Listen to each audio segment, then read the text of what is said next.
Bonjour à tous et bienvenue pour cette vidéo concernant les cas rares de la partie calcul du tâche 2.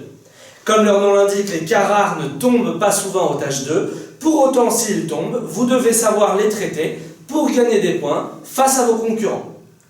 Le premier grand type d'exercice sur lequel vous pouvez tomber au tâche 2 parmi les cas rares, c'est le carré magique.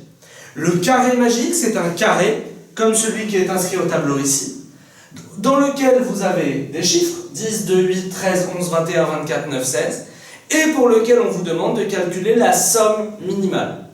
Ça peut sembler assez simple comme ça, sauf qu'il y a évidemment une contrainte, c'est que pour chaque ligne et pour chaque colonne, vous n'avez le droit d'utiliser qu'un chiffre.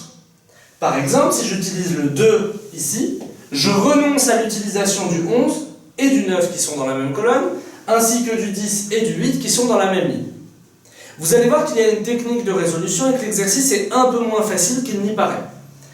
La mauvaise méthode, celle que va adopter 95% des candidats, c'est de se dire, je prends colonne par colonne, je prends le plus petit chiffre et je fais comme ça un par un.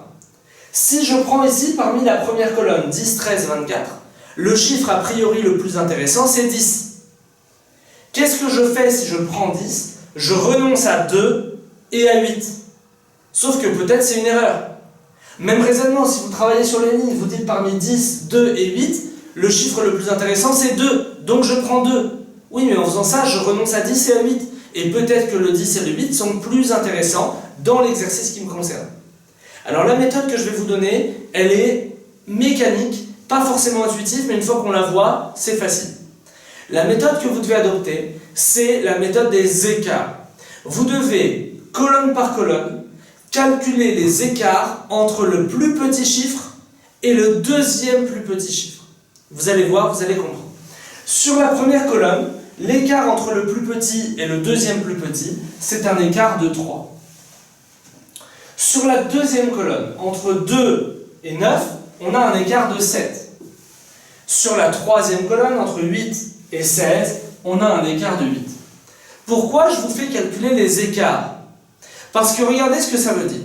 Ça veut dire que si je prends le 2 ici, je renonce au 8. Puisque je renonce au 8, je suis obligé de prendre le 16.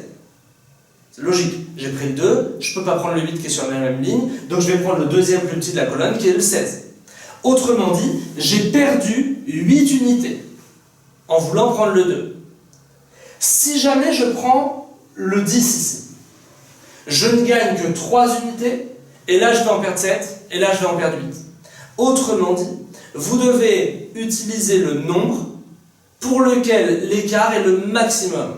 Si vous ne choisissez pas 8, vous allez perdre 8 unités. Donc ici, ce qu'il va falloir faire, c'est choisir le 8, même si à première vue, ça n'est pas le nombre le plus intéressant. À première vue, on pensait que c'était 2. Ben non, c'est pas 2, c'est 8. Je préfère renoncer au 2 et renoncer au 10, ainsi qu'au 21 et au 16. Pourquoi c'est pas grave d'avoir renoncé au 2? Parce qu'en renonçant au 2, je vais sûrement prendre le 9. J'ai perdu 7 unités, je pouvais prendre 2, j'ai pris 9. Mais il vaut mieux perdre 7 unités là que 8 dans la colonne 3. Voilà pourquoi on raisonne comme ça. Maintenant, parmi les nombres qu'il me reste, regardez ce que je vais faire. J'ai 9, 11, 13 et 24. Ici, c'est beaucoup plus facile. Pourquoi? Parce que le nombre le plus petit ici n'est pas sur la même ligne que le nombre le plus petit ici. Et donc, nécessairement, la plus petite somme, on l'obtient en additionnant les plus petits nombres. Autrement dit, ma somme la plus petite, qu'est-ce que ça va être? Je vais barrer le 11 et barrer le 24. Ça va être 8 plus 13 plus 9. 9 et 8, 17 et 13, 30. La somme minimale que l'on pouvait faire, c'est 30. Donc faites bien attention, on n'a pas utilisé le 2 qui a priori avait l'air d'être le chiffre le plus tentant. Faites attention, calculez bien les écarts. Le deuxième type d'exercice que vous pouvez avoir, c'est l'exercice d'équivalence numérique. Vous allez avoir un énoncé qui vous dit que 1 vaut 10, 2 vaut 11, 3 vaut 12, 4 vaut 20, et on vous demande combien vaut 7. Bon, alors cet exercice il est assez facile, en général nos étudiants le réussissent assez bien. Il faut comprendre qu'on est dans une base qui n'est pas la base habituelle. 1 c'est 10, 2 c'est 11, 3 c'est 12, 4 je saute et je vais à 20. si vous comprenez bien le système, qu'est-ce que ça va donner? Ça va donner 5 égale 21. Je poursuis. 6 égale 22. Je poursuis. C'est l'équivalent du 3 ici. 1, 2, 3. 1, 2, 3. Attention, le 7 va faire grimper d'une dizaine. Autrement dit, je vais avoir 20, 21, 22. Et ensuite, je vais avoir 30. Tout comme de la même manière, j'avais eu 10, 11, 12 et ensuite 20. Autrement dit, ici, mon 7 est égal à 30. Troisième cas, ce sont les rectangles qu'on appelle les rectangles imbriqués. La question qu'on vous pose par rapport à cette figure, c'est combien y a-t-il de rectangles dans cette figure qui contient à la fois le grand rectangle et à la fois d'autres rectangles. Ne les comptez surtout pas. Ne vous dites pas, ici, il y a un rectangle. Ici aussi, ici aussi, ici aussi. Pourquoi? Premièrement, vous allez perdre du temps, et deuxièmement, vous allez vous tromper. Vous avez une formule qui vous aide à calculer cela. Vous avez la formule ici à droite. Le nombre total de rectangles, c'est combien? C'est le nombre de colonnes fois le nombre de colonnes plus 1, fois le nombre de lignes, fois le nombre de lignes plus 1, le tout divisé par 4. Vous allez voir que ça va nous prendre 5 secondes de calculer le total de rectangles ici. Nombre de colonnes. 1, 2, 3, 4. Donc j'écris 4 fois 4 plus 1, 5 fois le nombre de lignes. 1, 2, 3, 3 fois 4 divisé par 4. Évidemment, je peux simplifier les 4, bien sûr.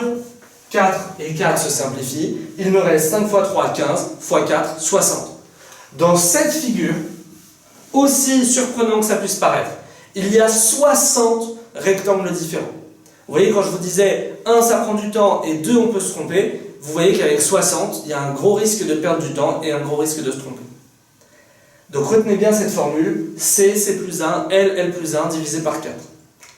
Dernier élément sur les cas rares, c'est un peu dans le même esprit que ce qu'on vient de voir sur les rectangles, c'est la même question sur les carrés. C'est pas exactement la même formule. N, le nombre de côtés, cette fois-ci il n'y a pas d'histoire de colonne et de ligne, puisque c'est la même chose, puisque c'est un carré. N fois N plus 1, fois 2N plus 1, divisé par 6. C'est parti.